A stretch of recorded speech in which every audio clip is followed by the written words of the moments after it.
Selamat malam Bapak Ibu yang terkasih di dalam Kristus, baik yang berada di dalam ruangan ini maupun yang berada di live YouTube. Selamat bertemu kembali pada acara pembelajaran Firman Tuhan di kelas Sema Adonai pada hari Sabtu 9 September 2023 yang akan disampaikan oleh narasumber kami yaitu Pak Pendeta Edwin Sihaloho. Yang malam ini temanya adalah Tuhan Gembala yang Baik sesi ketiga. Baik, sebelum acara ini dimulai, mari kita awali dengan berdoa. Sehingga kelas ini bisa berjalan dengan baik dan lancar sampai akhir. Dan juga kiranya Bapak mengurapi Pak Edwin yang akan menyampaikan kebenaran firman-Mu. Sehingga setiap penjabaran yang disampaikan oleh Pak Edwin itu dapat sesuai dengan kehendak-Mu ya Bapak, sehingga bisa mengajar kami dengan baik dan benar. Dan juga berikanlah kami semua kemampuan ya Bapa untuk bisa menerima kebenaran firman di dalam hati kami dan pikiran kami, dan mampukanlah firman itu menjadi rema dalam diri kami, dan mampukan kami juga untuk bisa melakukannya dalam diri dan kehidupan kami, sehingga kami bisa menjadi berkat bagi semua orang, menjadi terang dan garam bagi semua orang. Dan kami serahkan ya Bapa waktu ini selanjutnya di dalam tangan-Mu dari awal hingga akhir. Dalam nama Yesus doa ini kami panjatkan. Haleluya, amin. Amin. Terima kasih untuk Sis Aling untuk doanya ya. Halo semua, berjumpa kembali dengan Sema Adonai.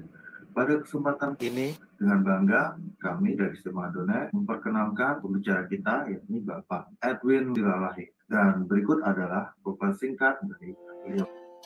Nama lengkap, Dr. Edwin Goklas Silalahi. Lebih sering dikenal dengan Edwin Sihaloho. Lahir di Sidakalang, Sumatera Utara pada tahun 1969. Beliau menikah dengan N. Nafitukulu, tinggal di Bekasi, tumbuh besar di kota tebing tinggi Sumatera Utara. Ketika memasuki usia remaja, beliau nyaris kehilangan arah dan tujuan hidup. Beliau kecewa melihat pelayanan gereja dan lingkungan hidup tenggelam dalam pergaulan yang tidak memuliakan Tuhan. Tetapi Tuhan dengan cara yang luar biasa menarik beliau menjadi pelayan. Pada tahun 2000, beliau menyerahkan hidup untuk melayani Tuhan. Lalu memutuskan untuk menempuh pendidikan teologi di sebuah STT di Jakarta. Riwayat pendidikan. Pada tahun 2005, beliau menyelesaikan studi S1 Teologia di STT Sun Sugos, Jakarta. Pada tahun 2011, beliau menyelesaikan studi S2 Teologi di STT REN, Jakarta. Pada tahun 2018, beliau menyelesaikan studi S3 Prodi Teologi di STT Berita Hidup, Surakarta. Pada tahun 2020, beliau menyelesaikan studi S3 Prodi Pendidikan Agama Kristen di STT KDSI Yogyakarta. Pengalaman pelayan. Saat ini, beliau menjadi Kapolri dan dosen di STT Eugene, Jakarta. Beliau menggembalakan di GSKI Epata di Harjamukti, Depok. Beliau pernah berkesempatan melayani di Radio Suara Katulistiwa pada tahun 2017 hingga tahun 2019. Beliau juga mengelola channel YouTube dengan nama Program Inten Renungan 3 Menit. Bersama dengan beberapa teman, beliau melahirkan BBCO. Kemudian beliau resign sejak Desember tahun 2022. Beliau juga menulis beberapa buku rohani, di antaranya buku tentang keluarga, kepemimpinan gembala, pengantar perjanjian baru, buku bibliologi yang membahas Alkitab. Dari Zoom Sema Adonai terus menyuarakan pengajaran firman Tuhan yang membangun. Selamat malam Pak Edwin. Shalom, Bu. Iya baik. Gimana Pak kabarnya? Sehat ya Pak? Puji Tuhan. Amin. Sehat, puji Tuhan. Iya. Baik, untuk mempersingkat waktu, maka saya akan serahkan kelas ini selanjutnya pada Pak Edwin. Dipersilakan Pak Edwin. Iya, terima kasih ya Bapak Ibu yang setia mengikuti acara malam hari ini. Ini pertemuan kita yang ketiga tentang pelayanan penggembalaan mengacu kepada pribadi Yesus Sang Gembala Agung. Hari ini kita akan mengupas pelayanan penggembalaan menurut Perjanjian Baru. Waktu itu sudah kita bahas pelayanan penggembalaan dalam Perjanjian Lama sudah kita bahas yang minggu lalu, 2 minggu lalu. Lalu kita lanjutkan hari ini pelayanan penggembalaan menurut Perjanjian Baru. Nah, waktu di Perjanjian Lama Allah juga sudah mengikrarkan dirinya sebagai seorang gembala. Lalu kemudian dia memilih Bapak Abraham yang adalah seorang gembala, Ishak. Jadi founding father dari Bapak iman kita itu adalah seorang gembala. Lalu nabi-nabi, beberapa nabi yang luar biasa, Tuhan pakai sebagai tipologi dari seorang pemelihara, pemberi makan. Nah, ternyata nanti kita belajar dalam Perjanjian Baru, prinsip itu tidak berubah, saudara-saudaraku. Prinsip dalam PL maupun prinsip dalam PB tidak berubah, bahwa pengertian yang sama memberi makan, memelihara pun nanti akan kita temukan dalam Perjanjian Baru. Oke. Perjanjian Baru menyingkapkan tugas Kristus sebagai Gembala Agung yang akan menggembalakan domba-dombanya dengan sempurna, holistik, menyeluruh, paripurna, lengkap. Tuhan Yesus memiliki kualifikasi yang lengkap untuk menggembalakan seluruh umatnya. Setiap jiwa yang bersedia menjadi domba digembalakan oleh Sang Gembala Agung kita. Nah, kita mulai dari sini, saudaraku. Dalam Injil Yohanes, Tuhan Yesus memproklamirkan dirinya sebagai gembala yang baik. Nah, Tuhan Yesus menyatakan kualitasnya, ya, ketika dia berkata, "Akulah gembala yang baik." Ada beberapa catatan penting yang akan kita pelajari dan yang harus kita imani menjadi dasar kita untuk bertumbuh semakin teguh dalam Tuhan. Butir yang pertama ketika kita menemukan ini adalah yang pertama, seorang gembala yang baik itu adalah dia memberikan nyawanya bagi domba-dombanya. Yohanes 10 ayat 11 dikatakan, "Akulah gembala yang baik. Gembala yang baik memberikan nyawanya bagi domba-dombanya." Nah, di situ nanti kita lihat ayat 12-13 dalam Yohanes 10 ini, Tuhan Yesus mengkontraskan dirinya sebagai gembala yang baik dengan para gembala upahan. Wah, ini tegas sekali saudara-saudaraku ya. Yang sifatnya itu oportunis, mumpung gitu ya. Dan hari ini kita tidak bermaksud menghakimi, kita banyak melihat ya gembala-gembala atau orang-orang yang terlibat dalam penggembalaan sebetulnya tidak lebih daripada gembala upahan. Kualifikasinya hanya gembala upahan gitu ya. Tentu kita tidak bermaksud menunjuk si A si B. Tapi ini kita membahas orang yang diucapkan oleh Tuhan Yesus, dan hari ini kita mau mempelajari ciri-ciri seperti mereka itu gitu ya. Dan kita mau melihat gembala yang baik itu seperti apa. Nah, gembala yang baik itu, gembala upahan, dia tidak, karena dia oportunis, dia tidak merasa terbeban ya. Dia menganggap aku bukan pemilik. Oleh sebab itu dia tidak memperhatikan domba-dombanya. Yang lebih parah adalah ketika serigala datang, ia lari meninggalkan domba-dombanya. Kenapa? Karena fokus pada diri sendiri. Jadi gembala upahan itu adalah orang-orang yang fokus pada dirinya sendiri.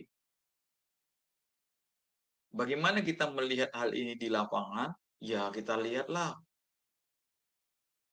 orang-orang yang hanya mau tampil aja gitu ya. Ketika ada masalah, dia delegasikan kepada orang lain, kepada bawahannya, kepada stafnya. Jadi hari ini tidak sedikit orang yang membuka gereja jadi gembala itu kayak bisnis, saudaraku. Franchise ya. Karena dalam tanda petik bisnis yang menggiurkan. Kalau tanamnya di gereja itu, dia pikir itu investasinya, lalu dia misalnya sound system, dia sampai seratusan juta, dia taruh sound system begitu bagus. Nah, ketika dia tersinggung dengan gembala seniornya, dia pergi, dia bongkar itu semua sound systemnya. Bila perlu sampai kabel-kabelnya. Tanpa merasa bersalah, tanpa merasa berdosa sama sekali gitu ya. Dia pikir dia benar saja, dan ketika dia selesai membongkar itu pun tidak ada juga tanda-tanda bahwa dia dipukul Tuhan atau apa, celaka, tidak gitu ya. Nah, itulah yang kemudian melegitimasi tindakan mereka itu. Dia malah menuduh pendeta yang ditolongnya itu, yang pernah dia dukung, adalah orang yang tidak tepat menjadi seorang gembala gitu ya. Padahal kemudian gereja itu jalan terus, nah dia nggak tahu juga entah bagaimana nasibnya. Nah gitu ya saudara-saudaraku ya. Jadi gembala upahan bukan pemilik domba karena dia merasa bukan pemilik domba gitu. Dia hanya ingin menggunting bulu dombanya saja. Akibatnya orang-orang seperti ini tidak memperhatikan kesehatan, kesejahteraan domba-domba itu. Nah ketika sakit, ada kemalangan, ada masalah datang, dia tidak hadir karena dia merasa, capek-capek aku ngurusin orang ini, karena dia tidak terbeban gitu ya. Dia fokus pada dirinya sendiri. Nah, gembala yang baik berlawanan dengan gembala upahan tadi. Bahkan ia memberikan nyawanya. Nah, fokus gembala yang baik ialah domba-dombanya, bukan diri sendiri. Jadi saudara-saudaraku, apa ciri utama yang paling khas perbedaan dari gembala upahan dan gembala yang baik? Ya ini. Dia merasa bukan pemilik domba, itu gembala upahan. Nah, gembala yang baik itu, dia berkorban untuk dombanya. Bukan dibalik ya, bukan dombanya yang disuruh berkorban untuk dia. Lalu yang kedua, fokus gembala upahan itu adalah diri sendiri, keuntungan. Kalau nggak beruntung, kalau nggak balik modal, maaf teman-teman yang mungkin ini kedengaran agak kasar gitu ya. Tapi fakta begitu. Lalu kemudian, kalau gembala yang baik itu, ia fokus pada domba-dombanya. Nah, 2 minggu yang lalu kita sudah melihat karakteristik gembala di dalam PL. Tidak jarang gembala benaran itu ya, gembala di padang menjaga dombanya, bisa mati, terluka, atau mati atau cacat ketika menghadapi serigala, beruang, singa, binatang-binatang buas. Bahkan perampok-perampok ingin menjarah domba-domba itu. Mereka bertarung nyawa. Gitu. Mereka bahkan tidak menyayangkan nyawanya. Dan ini yang dilakukan oleh Tuhan Yesus, saudaraku. Nah, kalau Tuhan Yesus sudah bertaruh nyawa bagi kita, kenapa kita nggak serius mencintai Tuhan, nggak sungguh-sungguh mencintai Tuhan?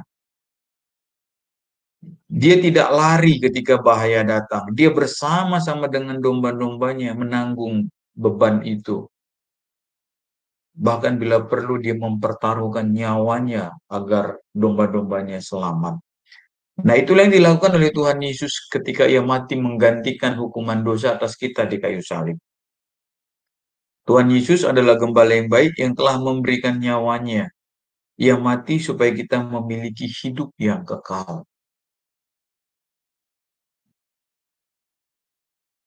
Itu kualitas yang pertama. Jadi kualitas pertama memberikan nyawanya bagi domba-dombanya. Nah, kualitas kedua mengenal domba-dombanya. Sang gembala agung, dia mengenal domba-dombanya. Yohanes 10:14, akulah gembala yang baik, aku mengenal domba-dombaku dan domba-dombaku mengenal aku.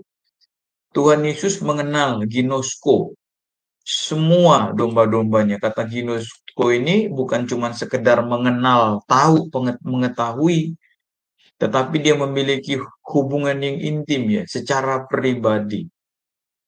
Di dalam Mazmur 139 ayat 13 dikatakan, sebab engkaulah yang telah membentuk buah pinggangku, menenun aku dalam kandungan ibuku. Jadi Allah sudah mengenal kita, bahkan dialah yang terlibat langsung ya, membentuk kita di dalam perut ibu kita, dalam kandungan ibu kita masing-masing.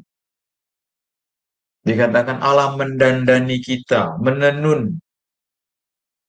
Allah sendiri, saudaraku. Jadi benar-benar Allah mengenal kita. Dia mengetahui bakat-bakat apa yang ada pada diri kita, kemampuan-kemampuan apa yang dalam diri kita. Karena dia yang menaruhnya, saudaraku. Tentu Allah menaruhnya berdasarkan sifat-sifat genetika yang kita terima yang kita warisi dari orang tua kita. Itu pun kadang-kadang ada juga hal-hal yang spektakuler ya. Tuhan menaruh dalam diri seseorang. Ayahnya biasa-biasa saja, tapi anaknya bisa jadi pemimpin, anaknya bisa jadi orang hebat gitu. Nah, itu orang-orang melampaui bahkan kemampuan orang tuanya. Nah, itu pasti campur tangan Tuhan dan si orang tersebut yang menyadari dirinya, siapa dirinya dalam Tuhan. Oleh sebab itu, Tuhan ingin memiliki keintiman dengan setiap orang, saudara-saudaraku, dengan setiap pribadi, dengan setiap kita. Hal ini menunjukkan adanya pengenalan dalam diri. Maksud saya, hal ini menunjukkan adanya pengenalan yang mendalam dari Sang Gembala terhadap domba-dombanya sehingga ia dapat mengenal setiap pribadi. Haleluya, saudaraku, Allah mengenal kita, setiap pribadi. Allah bukan seperti bos kita yang tidak mengenal kita secara pribadi. Bos kita yang mengenal kita sebagai karyawan misalnya ya, tetapi Allah mengenal kita sebagai pribadi. Mengapa kita tidak mempercayai ini saja, saudaraku, seperti yang dikatakan Alkitab? Oleh sebab itu jangan ragu, jangan bimbang hanya oleh karena ada masalah, hanya karena kita menghadapi berbagai problem yang kelihatannya ruwet, tak ada sepertinya, tak ada jalan keluar.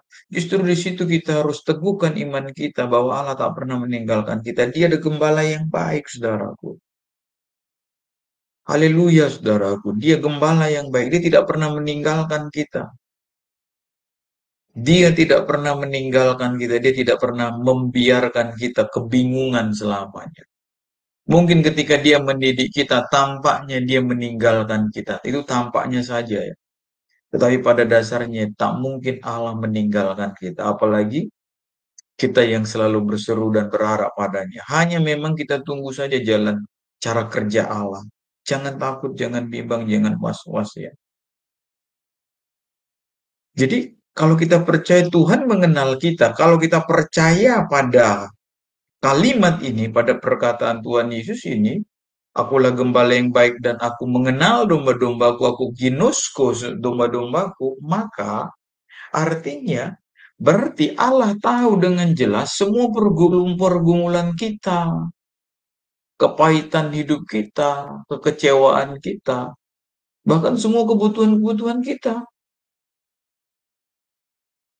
Kita nggak boleh ragu, saudaraku. Mari kita bangkitkan iman kita. Kita punya Allah, kita punya gembala. Apapun masalahnya, saudara.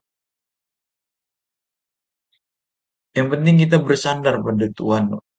Ya, untuk mempraktekkan iman itu memang tidak mudah. Itulah sebabnya Tuhan melatih kita step by step. Dan ingat ya, 1 Korintus 10:13 itu.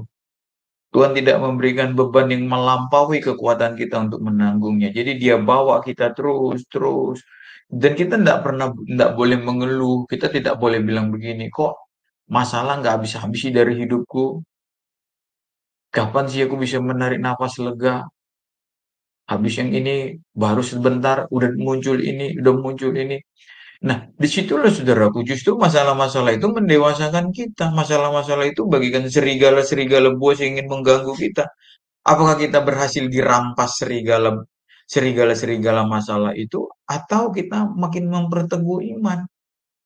Jadi kalau kita dihajar serigala, dihadang serigala, jangan malah membiarkan dirinya dimakan serigala itu. Serigala itu tentu metafora, saudaraku. Dia bisa masalah, dia bisa sifat buruk kita.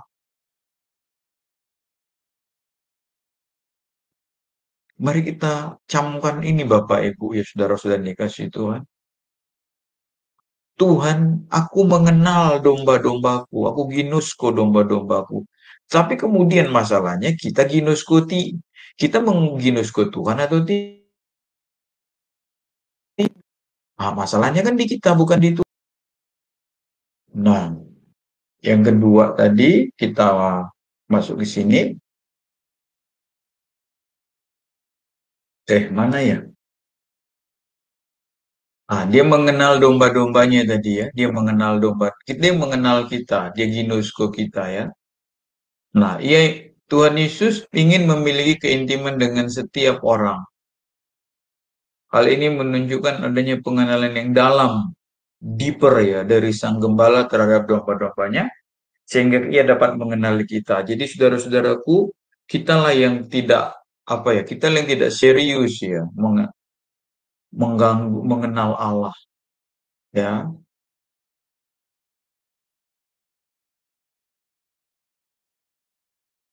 Saat Tuhan mengenal kita, nah ini menarik ya kalimat ini ya. Dia tahu segala pergumulan kita. Dia tahu kepahitan, kekecewaan, bahkan semua. Jadi saudaraku, ada satu hal yang bisa kita lakukan yaitu pasrah pada Tuhan. Nah, pasrah ini tidak berarti pasif. Kita ini pasrah tapi aktif ya. Pasrah tapi aktif, tidak pasif. Tetap kita kerjakan apa yang bisa kita kerjakan. Jangan ragu saudaraku. Saya sudah 23 tahun ini sejak tahun 2000 melayani Tuhan ya. Mulai dari mahasiswa teologi ya. Saya jalan terbata-bata, saya jalan terhuyung-huyung ya, sempoyongan, ragu-ragu, waduh, tapi terus saya yakin saya ada di titik ini semata-mata karena anugerah Tuhan, bukan kekuatan saya. Oke, kualitas yang ketiga dikatakan dia memperlengkapi kita, saudaraku. Dia menyerahkan nyawanya, kemudian dia tadi mengenal domba-dombanya, nah dia memperlengkapi kita. Dalam Ibrani 13 ayat 20-21, sekarang Allah sumber damai sejahtera yang telah membangkitkan kembali Yesus Tuhan kita sang gembala agung atas domba-dombanya dengan darah perjanjian yang kekal, kiranya memperlengkapi kamu, memperlengkapi kita dalam segala hal yang baik untuk melakukan kehendaknya. Dan biarlah ia bekerja dalam kita untuk menyenangkan hatinya melalui Kristus Yesus yang kepadanya lah kemuliaan sampai selama-lamanya. Jadi saudaraku, Tuhan Yesus bukan sekedar gembala, tapi adalah gembala agung, megas, besar, hebat. Tidak ada satupun gembala yang dapat melebihi Tuhan Yesus dari segi kualitas gembala itu ya. Ia adalah gembala yang sempurna, lengkap, utuh. Ia baik, ia benar. Ia menuntun, membimbing kita menjadi pribadi yang sebenarnya. Nanti Bapak Ibu bisa baca Mazmur 23 ya. Tetapi tadi seperti saya bilang, kita harus aktif. Kita nggak boleh malas. Jangan putus asa. Jatuh bangkit lagi. Gagal usaha lagi. Jangan berhenti. Jangan berpikir Tuhan tak menolong saya. Jangan saudaraku. Tuhan selalu punya banyak cara untuk menolong kita. Allah kita itu Allah yang kreatif.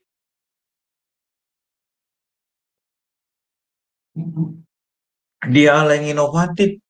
Kalau dia bisa menciptakan dari yang nihil, dari tidak ada menjadi ada, apalagi hari ini.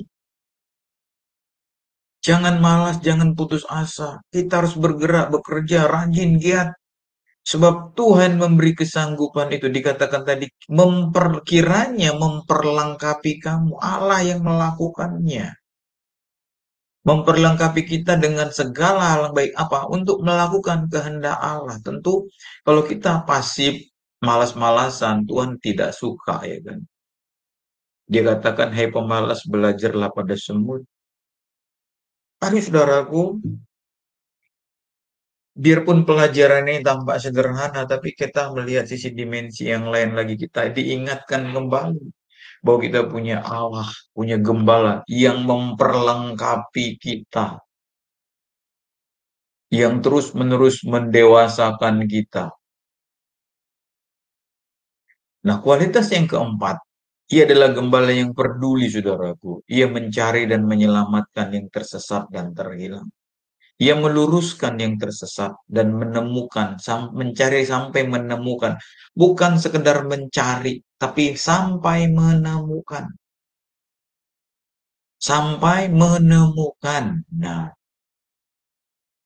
dia pelukannya terlalu luas, saudaraku, untuk tempat kita berteduh. Kita punya pelukan sempit, saudaraku. Orang yang melukai kita, kita hitung 2-3 kali cukup.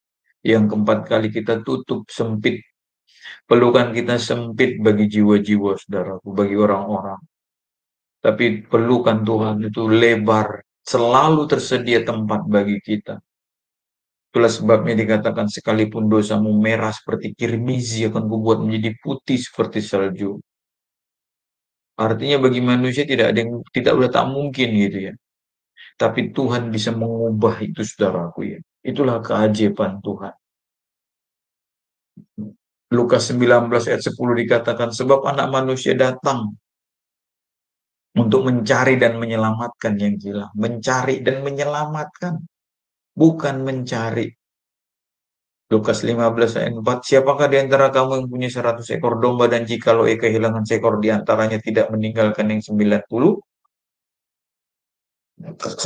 ekor di padang gurun dan pergi mencari yang satu sampai ia menemukan. Garis bawah ini, saudaraku, sampai ia menemukannya. Dia datang mencari dan menyelamatkan. Dia tidak mencari doang. Kita mungkin sering sampai pada kita hanya sampai mencari aja, saudaraku. Kita cari, habis itu nggak pulang-pulang. Maksudnya kita cari, nggak ketemu, ya udah kita biarkan gitu ya. Artinya, kita nggak serius ya. Atau orang ini bikin salah, kita maafkan 1, 2, 3. Habis itu kita tidak mau lagi gitu ya. Cukup gitu ya. Itulah kualitas kasih kita. Tapi jangan juga gara-gara informasi ini, gara-gara firman ini kita bilang, aha, kalau begitu saya buat dosa aja. Saudaraku, kita tidak tahu kapan kita hidup. Bayangin kalau kita lagi jatuh dalam dosa, kita mati di situ, tentu pintu keselamatan itu tak terbuka bagi kita. Kita nggak tahu, saudaraku. Jadi jangan bermain-main ya. Jangan informasi atau firman ini membuat kita berguna sekali. Ada konsekuensinya, saudaraku. Ingat, iblis itu licik. Sekali kita melakukan dosa, dia tidak akan melepas kita. Ingat, dia datang membunuh, mencuri, membunuh, membinasakan. Walaupun pengampunan Allah selalu terbuka bagi kita ketika kita mati, sebelum minta ampun, kita tidak akan disambut dalam kerajaannya. Jadi nggak boleh bermain-main. 1 Petrus 2 ayat 25, sebab dahulu kamu sesat seperti domba, tapi sekarang kamu telah kembali kepada gembala dan pemelihara jiwa. Tuhan Yesus memiliki kasih yang luas, lebar, dan dalam untuk menerima kita kembali. Hatinya selalu terbuka untuk mengasihi dan mengampuni kita. Maka jangan keraskan hati. Datanglah pada Tuhan jika kita jatuh dalam dosa. Minta ampun dan berhentilah. Berhentilah. Berhentilah melakukan dosa. Dalam nama Tuhan Yesus Kristus.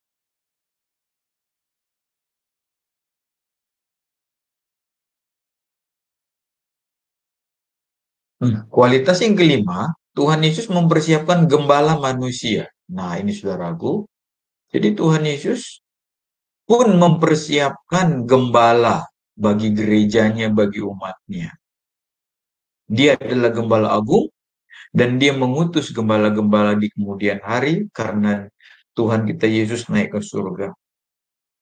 Kristus adalah gembala agung dari gereja, namun demikian Tuhan Yesus juga menggunakan gembala-gembala manusia kepada Petrus yang memberi perintah untuk menggembalakan domba-domba Allah.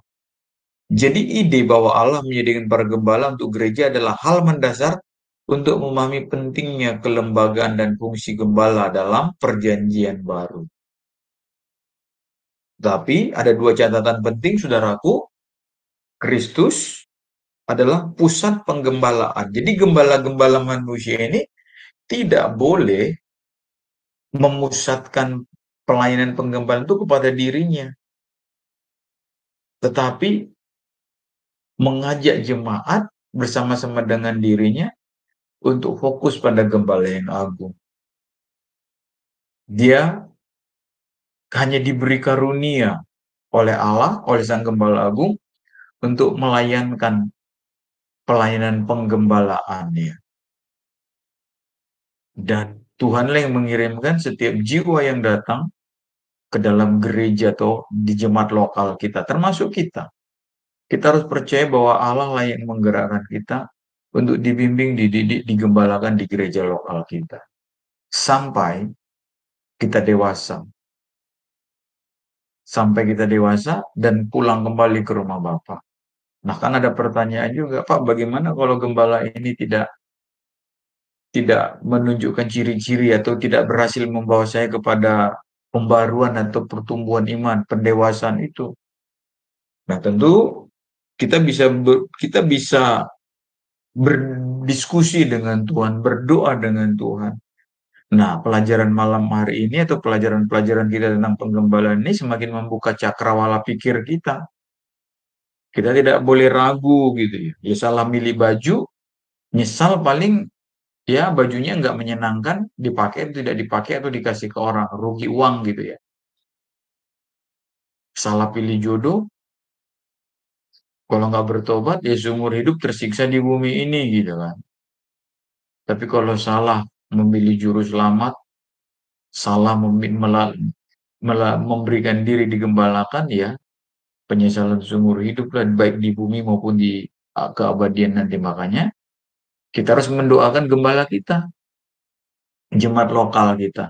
Dan saya tidak ragu untuk mengulangi bahwa sebaiknya kita bertumbuh di gereja lokal ya, di sebuah gereja lokal. Dulu COVID betul, kita bisa ibadah online gitu ya. Kita nggak pergi ke gereja, tetapi sekarang kan sudah normal kembali. Kita harus bertumbuh di gereja lokal kita. Disitulah kita diuji kemampuan untuk bersekutu itu ya, persekutuan itu ya. Disitulah kita diajar bersama-sama untuk diremukkan, untuk dibentuk, untuk saling memperhatikan, untuk membagi kasih.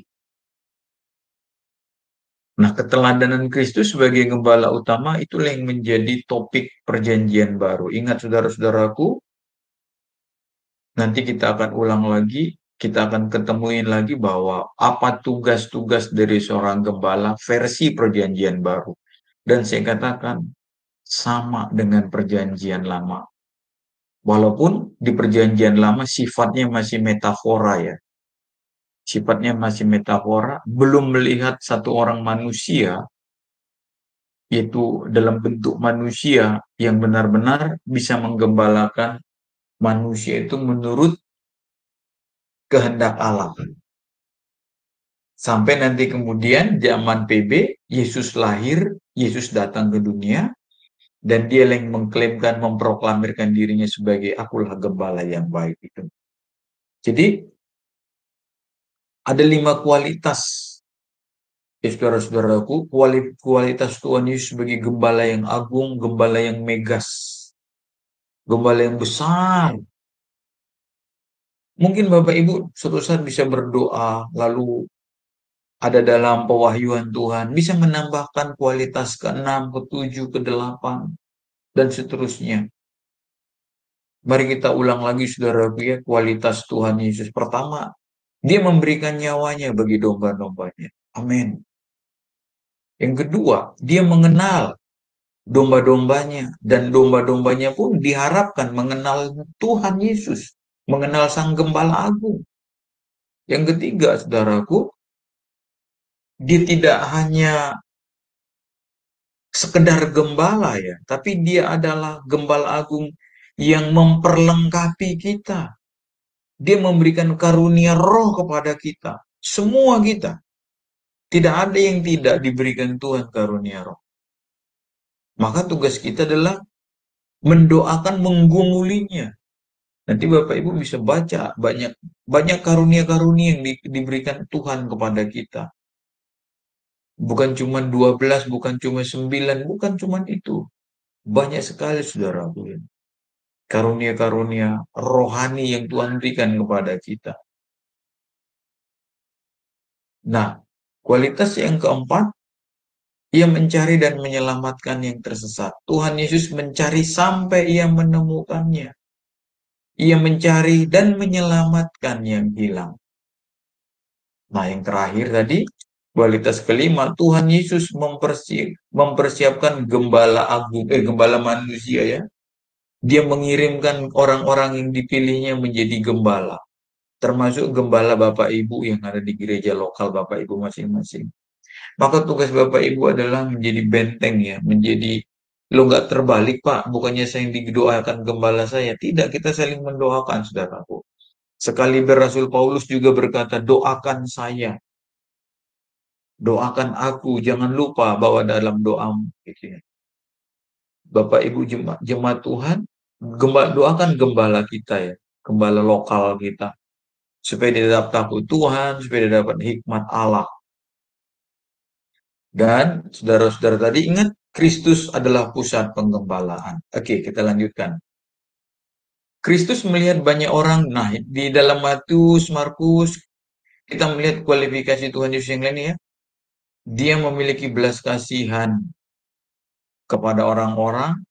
Dia melihat mereka itu seperti kawanan domba tanpa gembala, tanpa pemelihara. Dan Tuhan Yesus sudah berkata, akulah gembala yang baik. Lalu Kristus, Tuhan Yesus akan bertindak sebagai gembala yang memisahkan dombanya dan kambing pada hari penghakiman. Nah, Tuhan Yesus adalah suri tauladan bagi setiap gembala dalam menjalankan penggembalaan. Bapak Ibu jangan bingung di sini ya Pak, saya kan bukan gembala, apa pentingnya ini pelajaran ini sama saya? Oh, sangat penting. Sangat penting. Di pembukaan ingat sudah saya sampaikan secara fungsional kita semua ini gembala kita mempraktekkan hakikat pelayanan gembala itu walaupun kita tidak gembala dalam struktural dalam organisasi, tetapi secara fungsional suami menggembalakan istri, keluarga Bapak Ibu, ayah ibu menggembalakan anak-anaknya, Bapak Ibu yang memimpin perusahaan menggembalakan karyawannya, kita menggembalakan teman-teman sekantor kita, dan yang paling penting adalah kita memberikan diri kita untuk digembalakan oleh Tuhan. Seluruh tindakan Yesus hanya ditujukan kepada kesejahteraan dombanya. Inilah dia tujuan tertinggi dari seorang gembala ya, untuk kesejahteraan dombanya. Nah, Tuhan Yesus menjaga kekudusannya bukan untuk dirinya, tetapi demi umatnya. Mari saudara-saudaraku, bapak-bapak, kuduskan dirimu ya, supaya anak-anakmu sehat, anak-anakmu selamat. Jangan cemari diri kita dengan uang penghasilan yang tidak halal gitu ya, dengan penghasilan yang tidak benar. Apa gunanya Bapak Ibu membawa uang puluhan juta, ratusan juta dibawa ke rumah, tapi itu hasil yang tidak benar. Itu adalah sama seperti memasukkan virus atau racun ke dalam jiwa atau ke dalam roh anak-anak kita, keluarga kita. Suatu saat iblis akan bertindak, dia akan menagih. Anakmu itu, istrimu itu makan duit kotor gitu ya, makan duit haram atau duit apalah, hasil kejahatan. Jadi Tuhan Yesus menguduskan dirinya, bukan untuk dirinya, tapi untuk umatnya. Ia meratap untuk dombanya, ia menangis untuk dombanya, Ia berdoa dan berpuasa demi keselamatan kawanan dombanya. Itulah teladan yang dicontohkan Tuhan Yesus Kristus kepada setiap gembala. Gembala hadir dalam kehidupan domba-dombanya. Oke. Kristus adalah gembala yang dibangkitkan untuk memberikan kehidupan kepada para dombanya. Gembala agung bersama gembala manusia berfungsi menghidupkan pelayanan gereja. Haleluya, saudaraku. Haleluya. Karena itu gembala gereja dituntut untuk memiliki kemampuan memimpin, mengarahkan, menggerakkan seluruh anggota jemaat dalam melakukan pekerjaan pelayanan secara efektif dan efisien dalam koordinasi yang baik demi mencapai visi misi gereja yang berasal dari Tuhan tentunya. Nah, gembala memiliki tujuan mentransformasi domba-domba yang digembalakannya. Tuhan Yesus mengajarkan bahwa keteladanan gembala berorientasi kepada orang lain. Udah tadi ya. Itulah nilai hakiki kebaikan dari perspektif ilahi. Kebaikan yang sempurna. Nah, kata baik, kalos, berarti keindahan, keunggulan, kecantikan, atau sesuatu yang berharga. Kalos. Kebaikan yang lahir dari dalam kedalaman batin yang meneduhkan, kebaikan yang terbukti dan tahan uji. Artinya, kebaikan itu tidak menuntut balasan.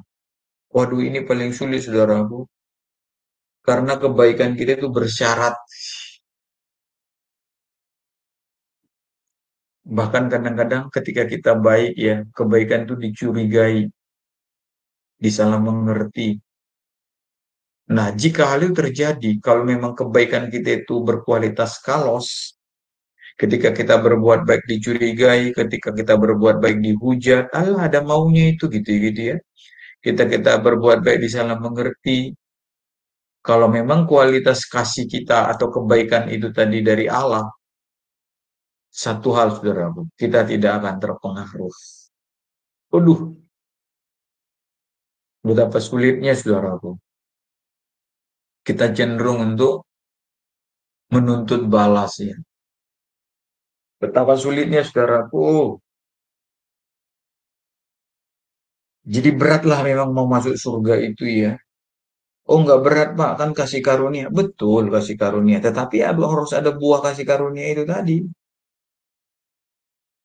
Tadi dikatakan gembala kita itu memperlengkapi kita loh. Nah kalau kita diperlengkapi, kita nggak lakukan, berarti kita jahat. Bayangin tentara gitu ya. Dia diperlengkapi pemerintah. Untuk satu tentara misalnya pemerintah mengalokasikan dana sampai 10, 20 juta, bahkan bisa lebih. Memulai dari pria biasa, pria desa misalnya, pria yang lugu, dalam tempo 9 bulan, pemerintah mengalokasikan dana sampai 10, 20, bahkan mungkin 50 juta dalam tempo 9 bulan itu. Lalu kemudian ketika bahaya ada musuh menyerang, dia tidak mau, saudaraku. Sama seperti itu, anugerah. Keselamatan itu anugerah gitu ya. Tapi kalau nggak dilakukan, bagaimana kan gitu. Berarti Anda tidak menghidupi anugerah itu. Nah, kalau tidak menghidupi anugerah itu berarti kita tidak boleh. Kita tidak akan ditarik, kita tidak akan diperkenan dalam kerajaannya. Demikian juga dengan si tentara tadi, begitu ada musuh datang, dia malah minggat, dia malah pergi. Wah, pemerintah punya hak untuk menangkap, memenjarakannya. Sekalipun dia tidak bikin salah atau tidak berpihak kepada musuh. Tetapi ketidakturutannya, ketidakmauannya untuk membela negara itu menjadi sebuah kejahatan. Sebab apa? Pemerintah sudah melatih, membimbing, mendidik dia untuk dijadikan hulu balangnya kerajaan. Nah, kita ini diselamatkan Tuhan untuk menjadi hulu balangnya Allah.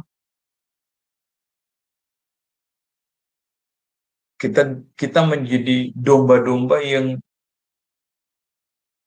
mampu ya menyelamatkan domba yang lain, sesama domba.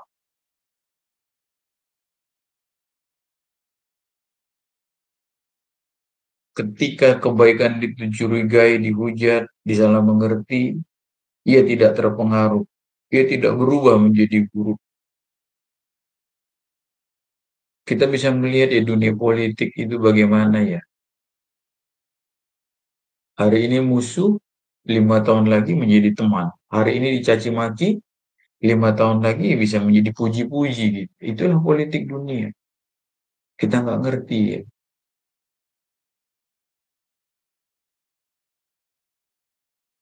Bahkan bukan tahun 5 tahun lagi. Besok lusanya gitu ya. Hari ini marah-marah, 3 hari kemudian sudah peluk-pelukan. Nah itulah dia.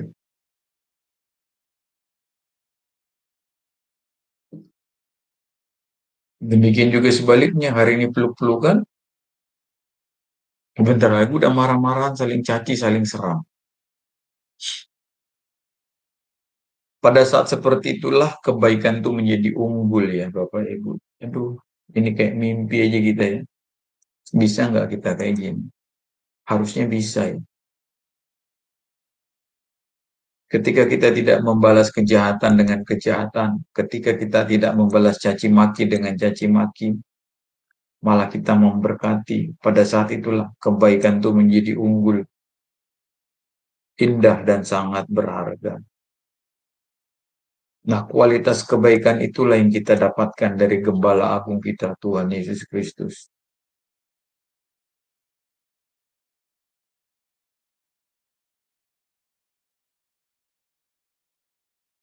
Oke, saya berhenti dulu di sini. Ada yang mau kita diskusikan? Silakan, Bapak Ibu. Iya, baik. Terima kasih pada Pak Edwin atas jabaran materinya malam ini. Luar biasa ya Pak tentang Gembala yang agung. Baik, sebelum kita masuk pada sesi tanya jawab, atau bagi yang ingin bertanya, harap raise hand terlebih dahulu ya Bapak Ibu, maka akan dibuka unmute-nya oleh operator kami. Ya, dipersilakan Bapak Ibu sekalian yang mau bertanya untuk materi malam ini, atau mau di-sharing juga boleh ya Pak Edwin ya, sepertinya ya Pak. Boleh. Materi malam ini, iya. Baik, kalau belum ada, saya dulu deh Pak. Ini saya tertarik dengan dengan tadi Pak Edwin bilang bahwa kita diperlengkapi. Artinya kan setiap orang itu pasti mempunyai karunia ya Pak, diberi oleh Tuhan. Nah, berarti kalau kita menyia-nyiakan karunia itu, sebenarnya itu bagaimana Pak? Tidak benar ya Pak ya, sikap seperti itu ya Pak. Maksudnya kita bisa gitu, tapi kita bilang nggak bisa gitu. Jadi apa itu, seperti males kali apa gimana ya Pak? Seperti itu ya, gimana Pak? Tolong diperjelas. Coba ya baca Yakobus 4:17 itu Bu. Coba Yakobus 4 ayat 17. Yakobus 4 ayat 17. 4 ayat 17.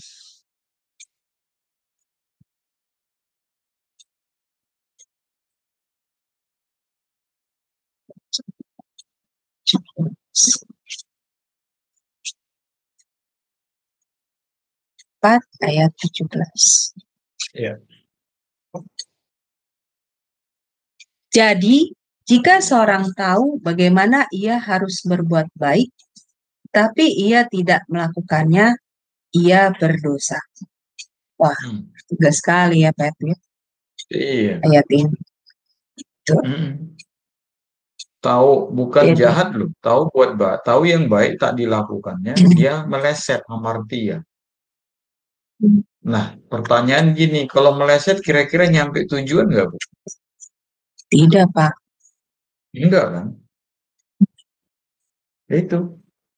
Berarti dia tidak masuk tujuan Tuhan.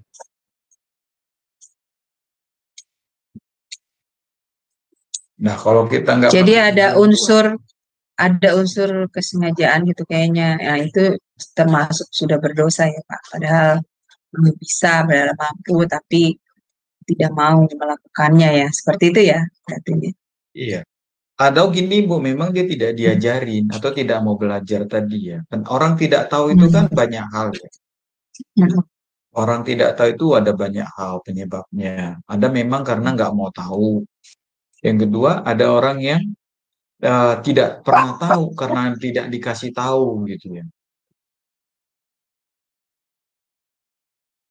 Nah, Kalau Iya, berarti jadi ada banyak faktor ya Pak penyebab orang itu iya, tidak mau melakukan ya. iya, dia punya kapasitas, tapi karena memang dia tidak tahu, dia tidak lakukan. Apakah orang ini bersalah? Bersalah menurut ukuran Tuhan ini bersalah. Tapi yang lebih parah lagi adalah dia tahu, tapi tidak mau tahu. Nah, dia dengan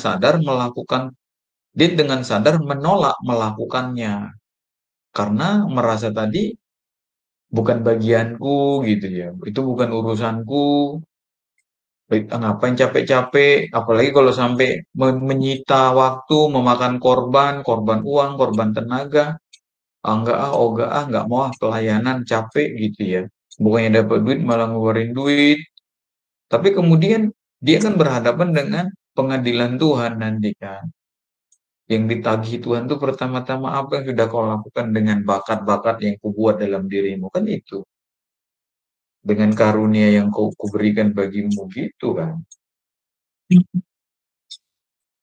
Nah, itu kan mengerikan ketika kita bilang nggak ada gitu. Waduh selesai. Itulah yang ingat Bu perumpamaan Tuhan Yesus yang memberikan talenta 10, 2, dan 1. Nah, itu yang ditagih Tuhan kan. Mana Iya Pak, hasil betul. kerjamu gitu ya. Yang 5 ini jadi 10. Oh, bagus. Yang 2 ini 4. Oh, bagus. Nah, yang 1 malah dia bilang, aku tahu kau jahat. Jadi aku tidak bungakan uangmu. Nah, digituin gitu ya. Lalu Tuhan itu malah bilang, udah tahu kamu aku tegas. Lemparkan orang ini, nggak ada belas kasih lagi loh, Bu. Ngeri ya? Iya, iya Pak. Iya. Nggak ada belas kasih sama sekali. Udah nggak ada pengampunan di situ. Kamu udah tahu, sebenarnya bukan jahat itu ya, tegas ya. Udah tahu kamu aku tegas. Tapi kamu main-main ya. Kamu nggak takut sama aku. Kamu nggak sungkan, nggak segan, nggak hormat. Ya udah jadilah sesuai dengan kemauanmu itu. Nah, terimalah ketegasanku. Dibuang dia, dimasukkan penjara, coba gitu ya. Jadi yang ditagih Tuhan nanti itu apa yang kau buat dengan talenta, bakat, karunia yang sudah kutaruh dalam dirimu. Wah, kita gelagapan. Nggak ada kita bilang gitu. Ya udah sana kamu. Tapi kita bilang kita kan nggak buat jahat, aku kan nggak begini. Nah, sedang yang sudah mengembangkan talentanya lagi nanti masih aku tidak kenal kamu, Matius 7, 21, 22, 23 itu. Iya betul. Iya Pak. Apalagi yang nggak buat apa-apa. Betul Pak. Iya. Nah, ini satu lagi nih Pak, yang mengenal dombanya. Nah, Pak Edwin, kalau sekarang ini kan gereja itu kan umatnya banyak Pak. Nah, bagaimana gembala itu bisa mengenal dombanya yang segitu banyak Pak Edwin? Nah, ini bagaimana nih kalau ini? Ya, silakan Pak. Ya, sekarang ada namanya tim penggembalaan, Bu. Jadi kayak gereja kami, ya kan itu kalau di pusat itu kan bisa sampai 3.000 atau 5.000 ya. Nah, jadi memang dulu waktu saya masih di pusat, setiap hari kami jalan, ada aja pelayanan kami. Yang rumah sakit lah, maka kita punya nomor telepon ya, yang sekretariat yang bisa dihubungi 24 jam. Jadi kadang-kadang kami pergi jam 11 malam, pernah juga jam 1 pagi, pernah gitu ya. Kita melakukan pelayanan itu. Jadi memang ada tim penggembalaannya. Nah, tim penggembalaan ini nggak satu orang, tapi satu tim. Kita bisa berapa orang gitu ya, bisa 10-an orang. Jadi dan memang ya adalah sistem pembagian kerja dan itu kan mengacu kepada nasihat Tuhan kepada Musa. Ada pemimpin 1000, pemimpin 100, pemimpin Oh iya, 50, pemimpin 10. Jadi organisasi gereja modern sekarang sudah, yang penting jalan gitu ya, jalan dan tidak pilih-pilih. Nah, kalau kami dulu Bu bukan muji diri ya, kami jemaat cuman adiknya gitu aja ya, saudaranya yang nggak kami kenal, bukan jemaat kami. Ketika dia tidak dilayani gerejanya, dia ngadu ke kami pergi gitu ya. Pak, ada saudara saya begini, di mana? Di sini. Dan kami tidak pernah milih-milih, Bu. hmm, Kami melayani saya langsung ya, saya pernah. Kami melayani orang yang rumahnya itu cuma di pinggir bantalan rel gitu ya. Yang sakit diabetes, demam busuk kakinya. Nah, kita tanya keluarganya di mana, dia gerejanya di mana. Beberapa yang memang kita mampu tangani, kita tolong ke rumah sakit. Ada yang sampai meninggal. Jadi, ya memang kadang-kadang mereka nggak ke gereja juga gitu ya. Orang-orang seperti itu kasihan juga ya.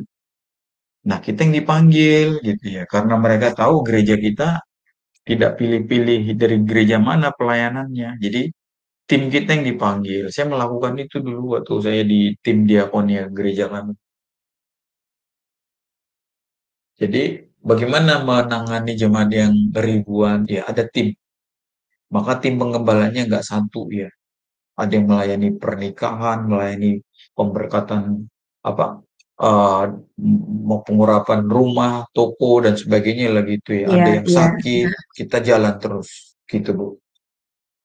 Oh iya, berarti ada tim ya Pak ya. Nah, makanya saya tadi mikir, Ya, atuh kalau banyak banyak gembalanya, banyak dombanya bagaimana? Oh ya, benar berarti dibagi ya tim berapa orang untuk berapa wilayah gitu ya Pak. Seperti itu ya Pak ya. iya, Oke. iya. Ya baik, Oke ya, kita terima lanjutkan kasih. ya. Ya kita lanjutkan lagi. Silakan Pak. Sama-sama Ya. Bu. Ya, mari kita lanjutkan teman-teman.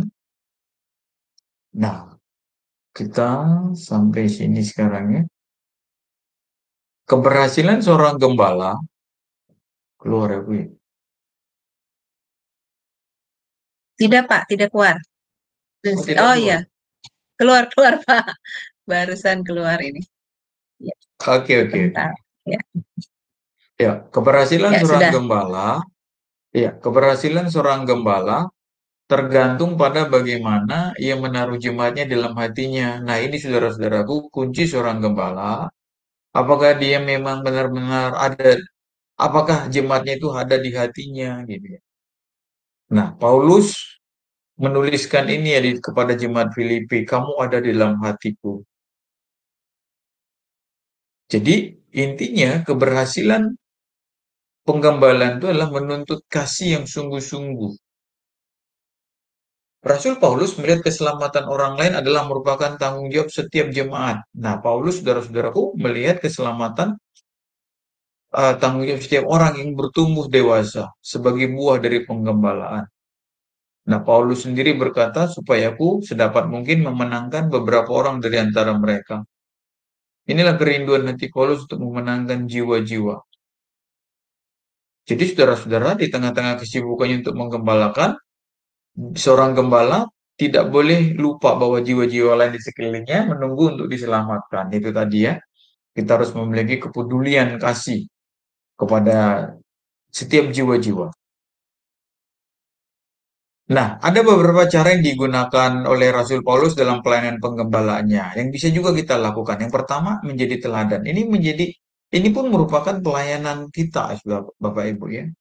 Kita berjuang menjadi teladan, bukan pura-pura ya, bukan supaya dipuji, tetapi karena kita bertumbuh tadi menjadi domba yang dewasa.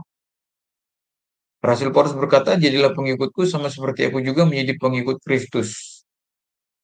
Nah, Rasul Paulus terlebih dahulu meneladani Kristus, baru kemudian menyatakan supaya orang lain melayani dia, meneladani dirinya. Nah, kita nggak boleh takut, saudaraku, untuk masuk dalam dimensi ini ya. Kita harus berani berkata, teladani diriku, gitu ya. Jadi keteladanan diri kita itu adalah hasil dari meneladani Yesus. Nah, ketika orang tanya kita, itulah disitulah kita tunjukkan bahwa inilah orang yang meneladani Yesus. Lalu kemudian Paulus juga melalui khotbah dan mengajar. Jadi ini pelayanan penggembalaan yang praktis, Bapak Ibu ya.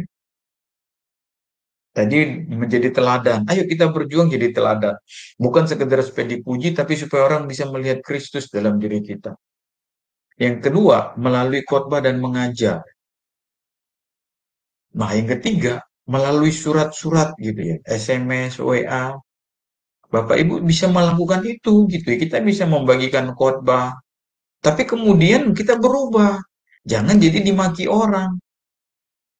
Ada orang yang rajin ngirimin khotbah gitu ya, rajin ngirimin renungan harian, ayat-ayat suci, tetapi kelakuannya buruk. Itu nggak jadi teladan yang baik. Itu malah membuat orang begitu dikirim kita dihapusnya gitu ya. Allah ini memenuhin memori gua aja nih gitu ya. Rajin ngasih-ngasih begini, tapi kelakuannya nggak berubah. Nah, kita mulai dari apa? Memberi teladan dulu. Nah, itu yang dilakukan Rasul Paulus. Lalu kita nanti sharing-sharing, walaupun mungkin tidak khotbah formal, tapi kita bisa sharing-sharing firman. Itu pun adalah cara menggembalakan cara praktis. Jadi Bapak Ibu, kita tidak perlu menjadi gembala formal gereja, tapi kita bisa melakukan fungsinya ya. Lalu kemudian melalui surat, hari ini melalui WA. Nah, Paulus sendiri menyusun 9 surat ya. Jemaat Roma, 1-2 Korintus, Galatia, Efesus, Filipi, Kolose, Tesalonika, baru Timotius, Titus, dan Filemon. Nah, itu tadi Rasul Paulus, versi Rasul Paulus. Nah, bagaimana dengan Petrus?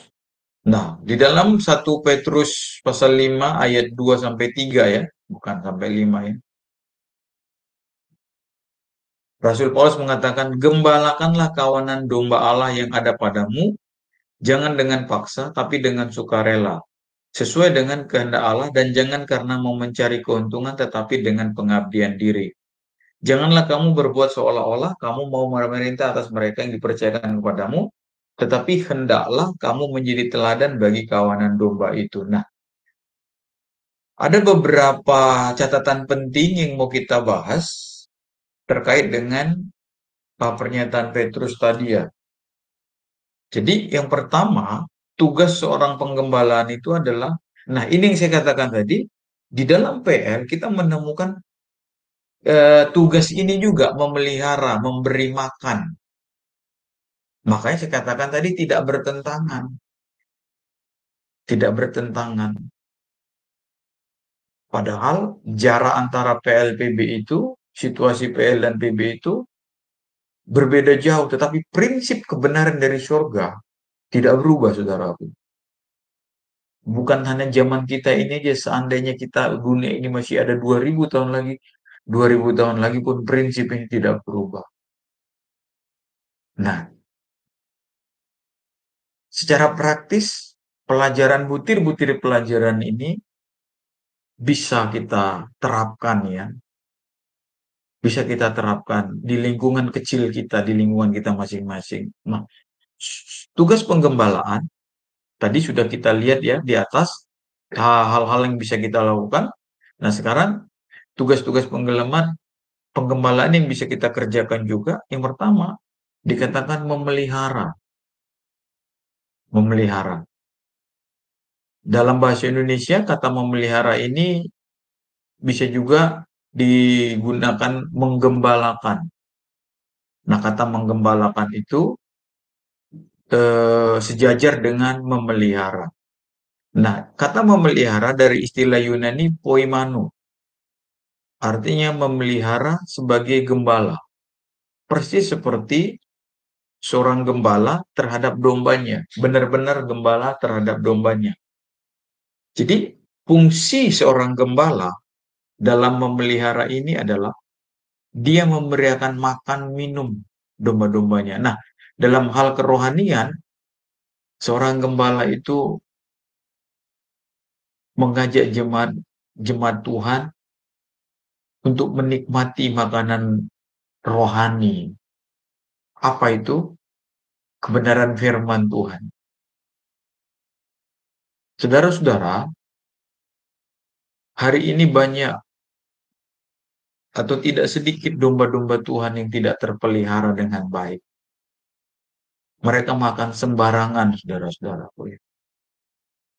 Mereka tidak diberi rumput yang sehat, minuman yang sehat, yaitu firman Tuhan yang murni, firman Tuhan yang ditafsir secara benar.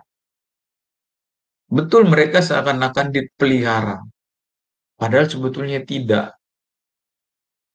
Padahal sebetulnya tidak. Orang tua, kembali kepada cara praktis, suami, istri, mari kita gembalakan keluarga kita dengan baik. Kita pelihara di dalam kasih Tuhan ya. Memelihara, merawatnya. Pertama-tama kita berikan makanan yang sehat, yaitu firman Tuhan yang murni. Hari ini saudara-saudaraku, banyak siaran dari internet ini ya, banyak sekali ya dari internet. Bisa YouTube, bisa tulisan berupa apapun yang melimpah. Nah, kita harus menyaring ya, kita harus menyaring. Saya nggak tahu ya, saya dikirimin gambar sama seorang mahasiswa saya. Ada KKR di mana ya, anak kecil dorong-dorong itu. Orang pada rebah gitu ya. Lalu dia tanya, Pak Edwin gimana ini menurut Pak Edwin? Saya nggak tahu, gue bilang. Saya nggak bisa. Karena secara alkitabiah tidak ada seperti itu. Saya juga tidak ada di situ gitu. Jadi saya tidak tahu gitu ya. Apakah ini kategori sihir katanya?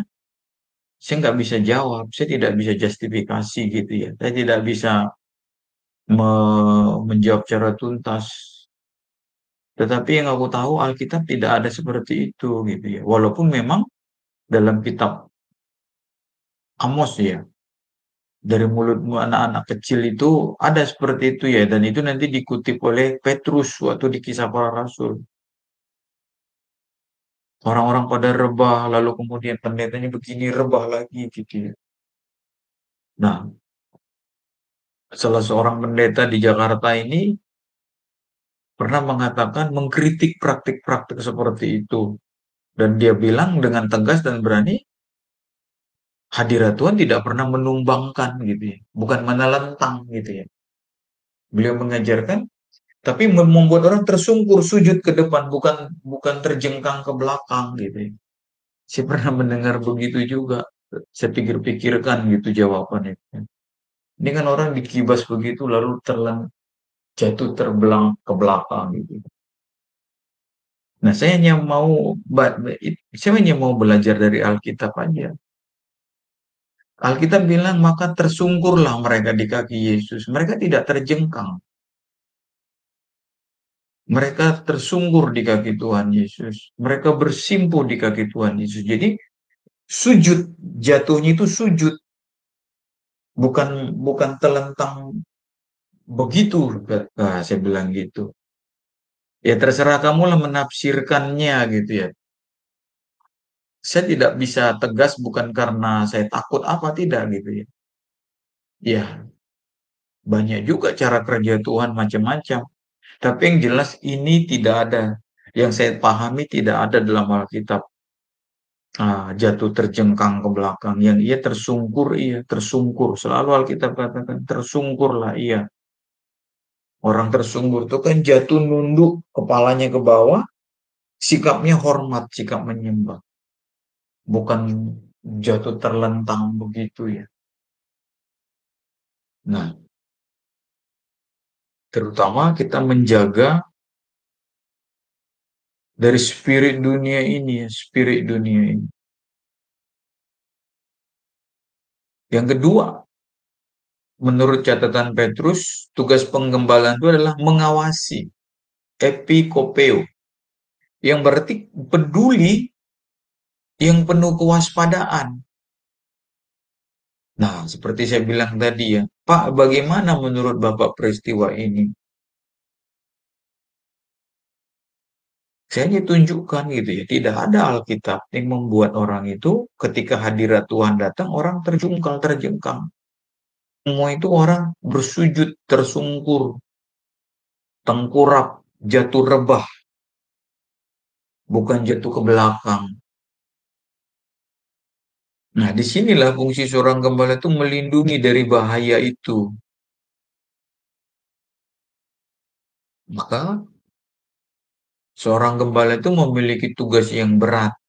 Kalau dia bukan gembala upahan, bukan gembala oportunis. Seorang gembala di tangan, dalam tanda petik ya, Bapak Ibu jangan disalah tafsirkan. Di tangan gembala kecil inilah keselamatan kita pada dasarnya. Kenapa? Kita menerima otoritas dari Allah, gembala agung, melalui gembala-gembala kecil kita. Gembala lokal kita maksud saya. Tapi dengan catatan, mata kita harus tajam, roh kita harus tajam. Benar-benar melihat orang ini adalah gembala yang dipakai Tuhan untuk menggembalakan kita. Sekali lagi, kita punya andil, saudaraku, untuk mendoakan setiap pelayanan gereja lokal kita. Nah, yang ketiga maksud saya, kita tidak boleh memaksa. Kita tidak boleh memaksa.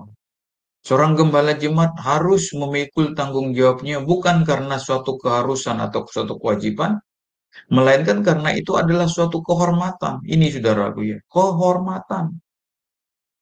Jadi pelayanan itu adalah sebuah kehormatan, bukan sebuah beban yang memberatkan kita. Bukan kewajiban yang yang memaksa, bukan. Tapi pelayanan penggembalaan itulah sebuah kehormatan. Betapa mulianya kita diberi Allah kehormatan. Dikatakan Yohanes 12 ayat 26b, barang siapa melayani aku, ia akan menghormati Bapa. Menggembalakan harus dipandang sebagai sukacita dan kehormatan. Jadi, Bapak Ibu, ada beberapa gereja yang dalam organisasinya buat gembala musik gitu ya. Ya, kalau dalam bahasa rohani kita gunakan istilah gembala ya. Gembala musik, manajemennya, gembala administrasi, dan sebagainya. Ya seperti misalnya ini jadi gembala, moderator itu ya gembala juga lah gitu ya, secara fungsional. Ya harus sabar-sabar gitu kan. Kadang-kadang kan ada orang salah klik, ya apa, ya kita pengen marah juga kita. Tapi kan tidak boleh kita menggembalakan. Ibu Fuiling kan menggembalakan. Bu Heni menggembalakan Sema ini gitu ya. Ya harus punya jiwa besar. Karena kita menghadapi teman-teman yang rindu melayani, tetapi jiwanya belum gitu ya, belum siap untuk sepenuh hatinya melayani itu. Jemaat-jemaat rindu belajar, tetapi hatinya masih berontak-berontak juga. Nah, disitulah tugas kita sebagai gembala. Gembala sema, gembala moderator. Kan perasaan juga kalau ketemu orang-orang yang nggak bisa dibilangin gitu ya. Tetapi puji Tuhan mereka masih mau belajar. Kita hargai itu gitu. Jangan gara-gara kita tersinggung, kita cut orang, kita tutup kesempatan baginya, jangan gitu kan.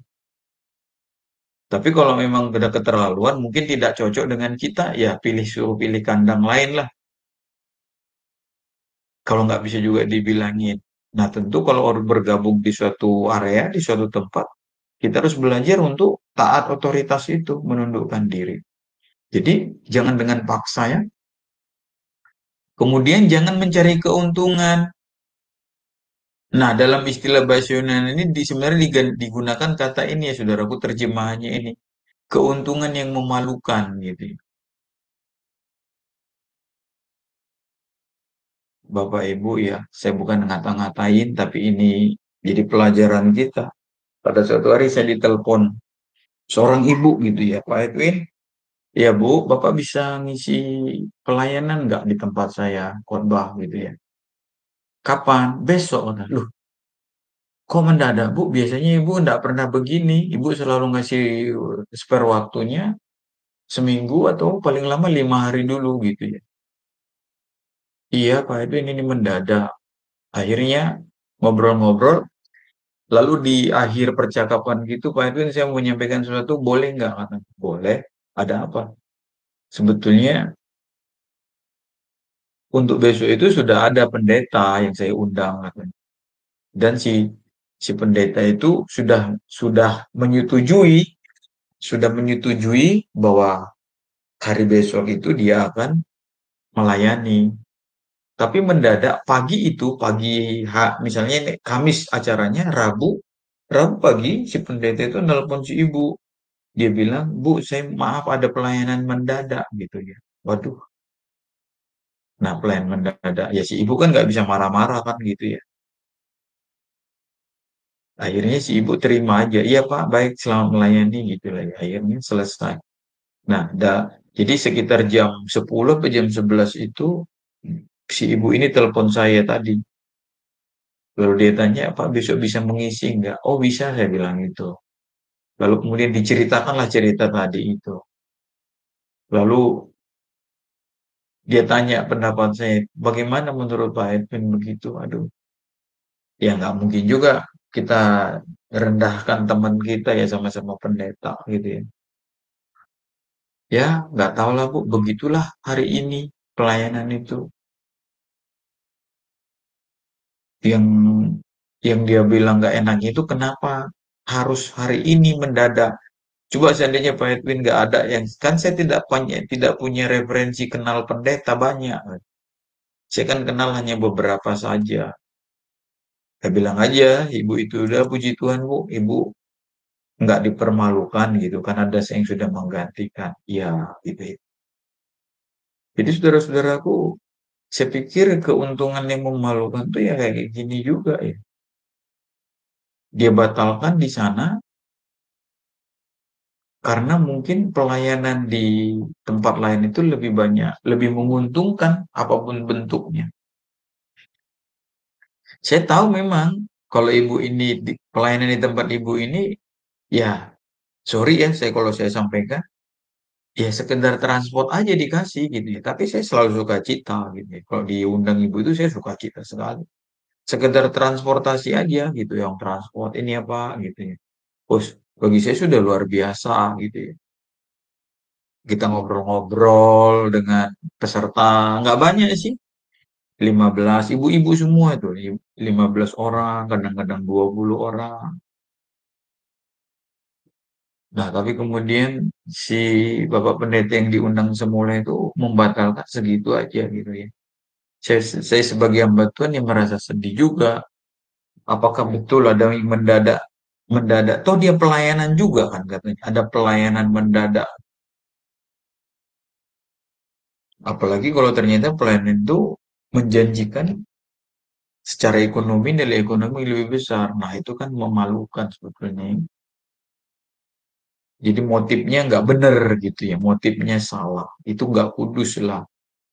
Maka di sini kata orang gembala jemaat tidak boleh rakus, uang, tidak boleh orientasi keuntungan pribadi, ia harus memiliki tujuan dan motivasi yang kudus.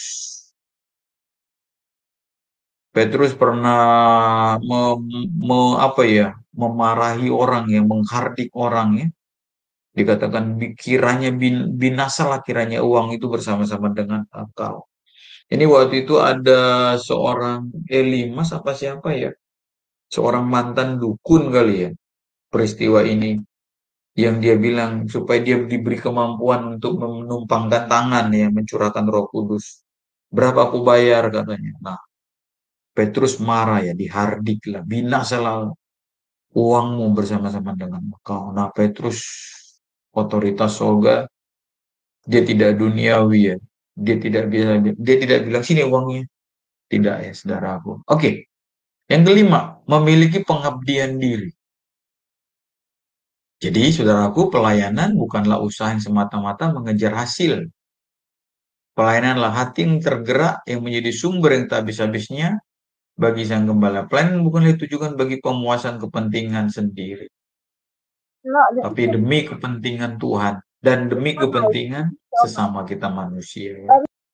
Yang keenam, jadi ini saudaraku ya, kita harus bergerak dari mengabdi Nah, kalau pengabdian diri ini menjadi motor bahan bakar kita, saya yakin dan percaya kita akan kuat sekalipun kita didera oleh banyak masalah, didera oleh banyak problem.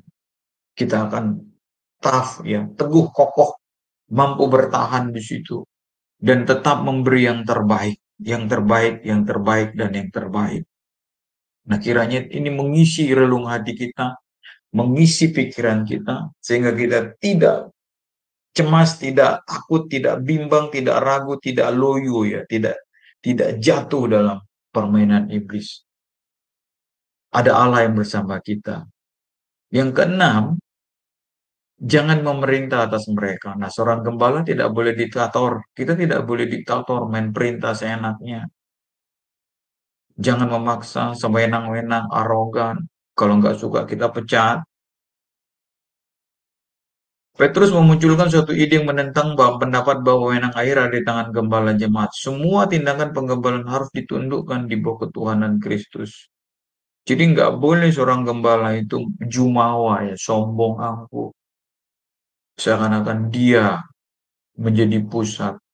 Padahal Yesuslah yang menjadi pusat. Jadi penggembalaan kita, pelayanan penggembalaan kita harus ditundukkan di bawah ketuhanan Kristus. Petrus merangkum tuntutan karakternya dengan berkata, hendaklah kamu menjadi teladan. Keteladanan yang dimaksud bukan hanya berarti memberi contoh kepada kegiatan fisik semata, yang lebih utama adalah gembala jemaat dalam menjadi teladan dalam mengikuti Kristus dan terpusat pada Kristus. Oke Bapak Ibu, itu slide terakhir kita malam hari ini. Sebelum kita akhiri, mungkin ada diskusi, silakan. Ya baik. Terima kasih Pak Edwin. Baik Ya. kepada Bapak Ibu yang terkasih dalam Kristus, bagi yang ingin bertanya atau diskusi, silakan raise hand terlebih dahulu. Ya, silakan Bapak Ibu. Apabila ada yang tidak jelas, boleh Bapak Ibu tanyakan kepada Pak Edwin pada malam ini. Ya, silakan. Mungkin pada kagum kali ya Pak, atau keperangan dengan materi malam ini. Tapi Pak, ini mengenai pengembalaan ya Pak ya. Berarti ini bukan hanya untuk ini kan ya Pak, maksudnya hanya untuk pendeta atau untuk ibu gembala, bapak gembala, tapi ini juga sebenarnya berlaku untuk kita ya Pak, maksudnya seperti penggembala dalam keluarga, terus dalam komunitas atau grup ya, seperti itu ya Pak sebenarnya ya. Betul, dan memang inilah sasaran dari tema kita ini ya kan. Dari 3 kali pertemuan ini saya sedang menunjukkan bahwa pelayanan penggembalaan itu melintasi gembala formal ya, gembala gereja. Tetapi secara prinsip kita melihat bahwa kita memang semua adalah terlibat dalam penggembalaan dan kita semua adalah gembala-gembala kecil dalam skup lingkungan kita. Dimanapun kita berada dan kita harus menyadari itu. Maka tadi pertanyaan Bu Huiling tadi, bagaimana kita kalau nggak tahu karunianya? Ya karena kita memang nggak belajar atau nggak pernah mendengar informasi. Nah malam ini paling tidak ada 15-16 orang yang sudah mengetahui bahwa Anda pun adalah gembala-gembala secara fungsional. Ibu-ibu di sini kalau buka warung ya, atau buka toko, karyawanmu itu adalah gembala domba-dombamu gitu ya. Betul. Iya, kalau Anda punya perusahaan kue, karyawanmu itu adalah domba-dombamu. Jadi bukan sekedar karyawan. Bagaimana Anda memperkenalkan Kristus kepada mereka? Jadi ketika mereka terima gaji, mereka bukan terima gaji sekedar terima gaji, tetapi mereka menerima kebaikan kita itu ya, kebaikan kita. Dan kita percaya Allah memelihara mereka melalui kita. Nah, sudah memelihara ini kan udah tugas gembala. Makanya jangan dipotong gajinya gitu ya. Jangan pokoknya jangan dicurangi. Ketika memelihara, itu kan sudah bagian daripada pelayanan penggembalaan itu. Sambil kita doakan dalam hati, Tuhan berkati orang ini, jamah hatinya. Nah, itulah dia, memberikan memberi makan minum itu kan. Bapak Ibu secara fisik bahkan ketika Anda memberi gaji itu ya, atau nggak usah jauh-jauh pembantu di rumah kita, asisten rumah kita, itu pun adalah domba Iya, kita. Dan Anda sedang menggembalakan jiwa satu atau dua asisten rumah tangga, satu atau dua jiwa. Itu domba yang harus menjadi target penginjilan kita loh. Jadi ini praktik sekali gitu ya. Cuman sayang ya, yang praktis seperti ini nggak kita dengar gitu ya. Nggak kita dengar. tidak kita sadari ya Semua Pak, gitu. seperti itu Iya, ya. Iya, betul. Iya. heeh. Ibu Huiling ada asisten di rumahnya? Tidak Pak, kebetulan tidak. Tidak ya? Iya, Iya, iya. Kan berarti kadang-kadang ada Pak, orang Kristen. Mm-mm. ya silakan Pak, ya silakan. Ada kan orang-orang Kristen yang keras, kejam sama asisten rumah tangga, dimaki, goblok kamu, tolol kamu, katanya Iya, gitu kan. betul. Mm-mm. Lalu gajinya dipotong 2 kali bayar gitu ya. Sampai terluka Iya, orang ini. Nah, ketika dia dibilang Yesus itu baik, Yesus itu nggak percaya dia. Apaan Yesus baik gitu ya. Nyonya saya kejam gitu. Nyonya saya gaji saya pun 2 kali bayar gitu.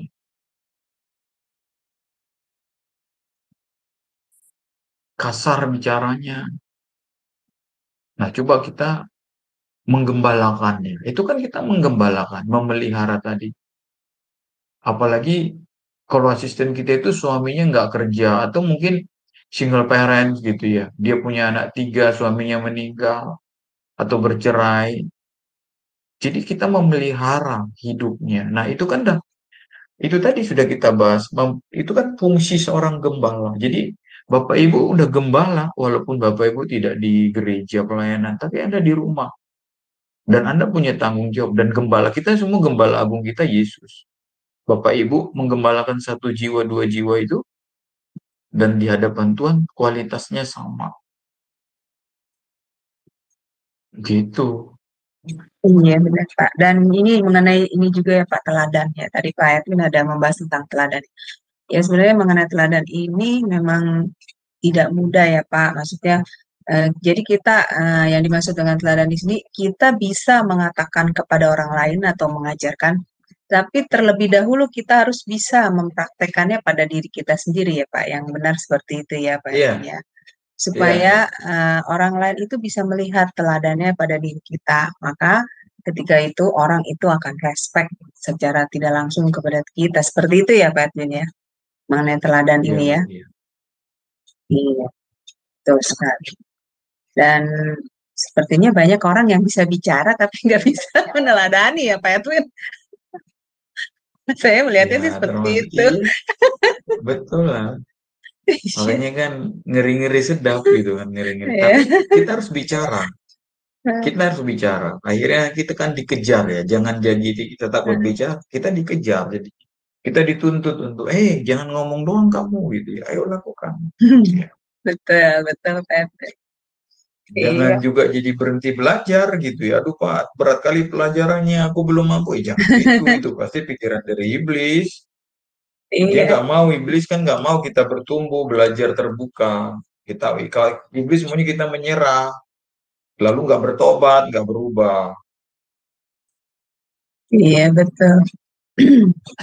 Ya itulah Pak ya, kalau menurut saya sih eh, ya kita berkata menginjil, maksudnya memberitahu kepada orang lain, tapi kita juga harus bisa menunjukkan, membuktikan apa yang kita ucapkan kepada orang lain ya Pak. Seperti tadi Pak Edwin bilang Iya, men-share firman gitu di ya, grup atau di mana, tapi ternyata eh, kita punya karakter atau sifat kita sendiri, nah tidak malah menunjukkan kebalikannya ya, Edwin seperti itu ya. ya. Saya Iya. saya saya pernah ada saya pernah ada teman apa apalah gitu ya bilang gini. Pak, saya dikasih khotbah tiap hari sama orang itu. Pernah nggak kau dengar? Aku bilang nggak pernah. Langsung saya hapus katanya. Kenapa aku bilang gitu? Alah, saya tahu siapa dia katanya gitu. Iya, betul, Pak. Betul sekali. Ya, jadi samanya tidak Aduh, menginjil dong, Pak, kayak begitu, Pak. Jadi iya. bukan menginjil ya, Pak, menggembalakan, Dan bukan ingat, Pak, mengembalakan. iya, ingat ya, kita tadi udah jadi penginjil loh ketika kita menyadari bahwa kita gembala untuk asisten rumah tangga kita. Kita sudah jadi penginjil. Kita tidak perlu ke Papua, kita tidak perlu ke mana, gitu ya, tidak perlu. Di rumah kita banyak yang mau diinjili, banyak jiwa-jiwa kan gitu ya. Betul. Tetangga kita, kiri kanan kita, Mm-mm. bagaimana mereka mengenal Kristus melalui keteladanan hidup kita. Itu, ya Iya, kan kita ini mulai dari ini. Kita mulai dari satu kesadaran bahwa aku adalah gembala gitu. Aku adalah iya. gembala di tangan Tuhan ya. Nah, ini di chat nih Pak, Ibu Biyung ini ada bilang lebih ke menghakimi katanya daripada mengembalakan. Nah, ini bagaimana nih Pak Edwin? Menghakimi, Gimana gimana? lebih kata Ibu Biyung ini dia mengatakan lebih ke menghakimi daripada mengembalakan ini ya maksudnya ya. Nah, ini bagaimana nih Pak Edwin kalau seperti ini Pak? Mengembalakan itu kan Oh bukan ya, berarti menghakimi ya Pak. Seperti itu ya Pak. bukan Heeh. menggembalakan tadi kan unsurnya memelihara ya, memelihara, memberi makan itu merawat. Baik dalam PL maupun BB saya bilang tadi sama prinsipnya. Memelihara, membeli. Kalau dalam PL kan ra'ah memberi makan. Nah, kalau dalam PB memelihara tadi kan sama itu. Yang satu memelihara memberi makan, ini memelihara. Tapi orientasinya sama kan. Substansinya sama. Nah, kalau menghakimi kan tentu tidak ya. Kalau menghakimin itu kan menuding ya. Jadi ini kan kalau ini kita udah tahu dia salah, tapi kita rawat dia, kita panggil dia, kita ajak bicara, kenapa kamu begitu kan gitu ya. Tapi kalau menghakimin kan harus kita tuding. Oke, ada pertanyaan itu yang ada resen siapa ya namanya? Oh iya, iya Pak Aron. Iya silakan Pak Aron. Ya, silakan Pak. Oke, shalom. Ya, Kasih Bu salam. Aling untuk Iya, waktunya. Shalom, selamat iya. malam. Tuhan Yesus memberkati Pak Edwin. Ya, agak rindu juga 1 minggu gak berbicara di Pak Edwin. Jadi kalau saya Ya lihat Pak Ron. materi malam ini ya sangat luar biasa. Ini lebih kepada kepemimpinan dan puji Tuhan juga tahun ini kami baru selesai modul kepemimpinan di gereja kami. Dan saya ingin bertanya ya Pak tentang gembala Ya, yang baik. Itu berarti kita mengembala domba-domba. Di mana ada nats mengatakan bahawa serigala berbulu domba.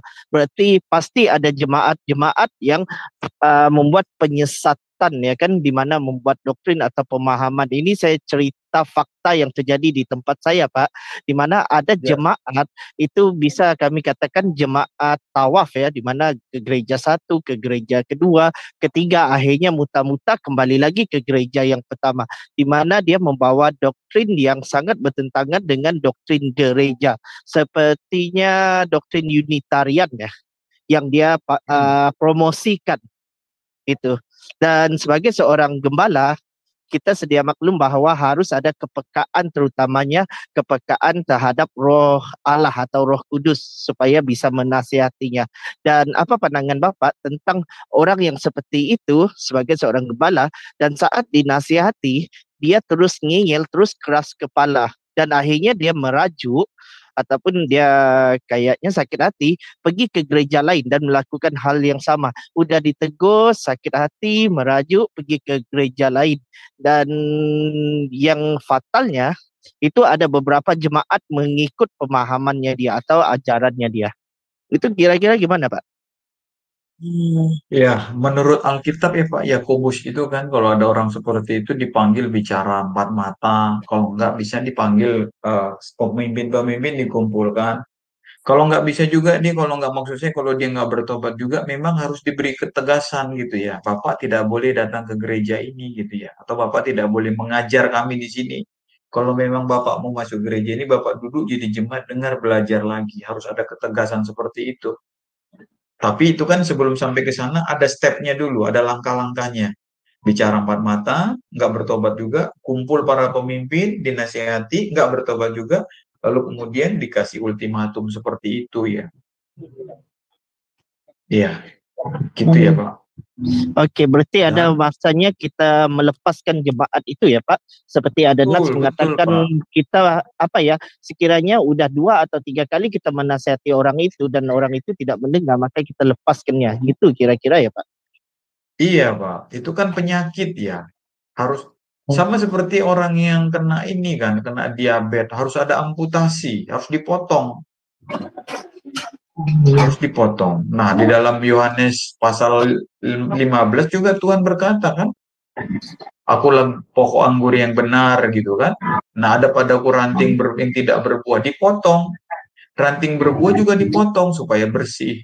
Tapi ranting yang tidak berpotong dibuang, dipotong dan dibuang gitu ya. Jadi jangan tapi kita harus ada prosedurnya, jangan langsung dihakimin ya. Tapi kita cek dulu dia, benarkah Anda tidak sesuai dengan gereja? Benar. Kalau udah benar, nggak cocok, kita berpisah jalan. Jangan ganggu jemaat. Kalau Anda mau mengembangkan ajaranmu, ajarkanlah di sana. Jangan jemaat ini diganggu, kasihan kan gitu ya. Saya kira gitu Pak tindakannya dari gereja. Jadi ada step-step yang harus dilakukan supaya jemaat dilindungi juga. Gitu ya Pak Aron. Oke, terima kasih Pak. Berarti gak gampang juga jadi gembala ya Pak, karena harus ikut roh Allah, kepekaannya yang penting dan cara menasihatinya ya Pak. Betul Pak, betul. Oke, terima kasih atas pandangan dan jawabannya Pak. Tuhan Yesus memberkati. Amin. Terima kasih Iya. Pak Aron. Iya, Oke, baik. Bu. Terima kasih Pak Aron untuk partisipasinya. Sepertinya waktu sudah tinggal sedikit lagi ya Pak, pukul 9. Setelah ini akan ada kelas lanjutan pukul 9 pas. Baik, kita sudahi ya Pak kelasnya. Dan Bapak tolong tutup dengan closing statement dan doa untuk kami ya Pak. Dipersilakan. Iya, Bapak Ibu, kita punya gembala yang baik, gembala yang peduli, gembala yang memelihara jiwa kita, gembala yang mempersiapkan masa depan kita. Mari kita hadapi hidup kita, jangan takut, berpeganglah teguh pada gembala. Jangan bimbang, jangan ragu. Jika kita tetap ada dalam perlindungan pengawasan sang gembala jiwa kita, kita pasti aman dan tentram. Jangan lupa, kita pun diutus menjadi gembala-gembala kecil di tempat di mana kita berada di lingkungan kita. Kiranya pelajaran-pelajaran ini 3 kali pertemuan menambah wawasan kita untuk melihat Allah sebagai gembala kita, Yesus Kristus pelaksana gembala itu, dan kita diutus untuk menggembalakan jiwa-jiwa yang Tuhan kirimkan pada kita. Malam ini kita akan akhiri 3 sesi pelajaran kita dan kita akan bertemu dengan tema yang lain. Mari kita bersatu dalam doa. Bapak, terima kasih untuk pelajaran yang indah dan luar biasa ini. Terbukalah mata kami, bertambahlah wawasan kami, bahwa kami punya gembala yang tidak pernah tertidur baik siang maupun malam. Gembala jiwa kami yang dengan tongkatnya setia menjaga kami, menghadang musuh-musuh kami, memukul dan menghancurkan serigala-serigala itu, merawat, membimbing, menjaga kami, melindungi kami, mengobati kami ketika sakit, mencari dan menemukan kami ketika kami tersesat. Bapa, dalam nama Tuhan Yesus Kristus, Gembala Agung kami, turunkanlah, curahkanlah berkat-Mu atas kami semua, mulai sekarang sampai selama-lamanya. Dalam nama Tuhan Yesus Kristus, kami berdoa mengucap syukur, haleluya. Amin. Amin. Selamat malam semuanya Bapak Ya, Ibu. terima kasih Pak Edwin. Ya, untuk pelayanannya Tuhan berkati lebih dan lebih lagi Pak Edwin. Ya baik, tetap stay ya Bapak Ibu, karena setelah ini masih ada kelas terakhir di SMA Adonai, yaitu pukul 9 waktu Indonesia Barat. Ya baik, terima kasih Bapak Ibu yang terkasih di dalam Kristus atas kehadirannya di kelas ini. Tuhan Yesus memberkati. Shalom, shalom, shalom.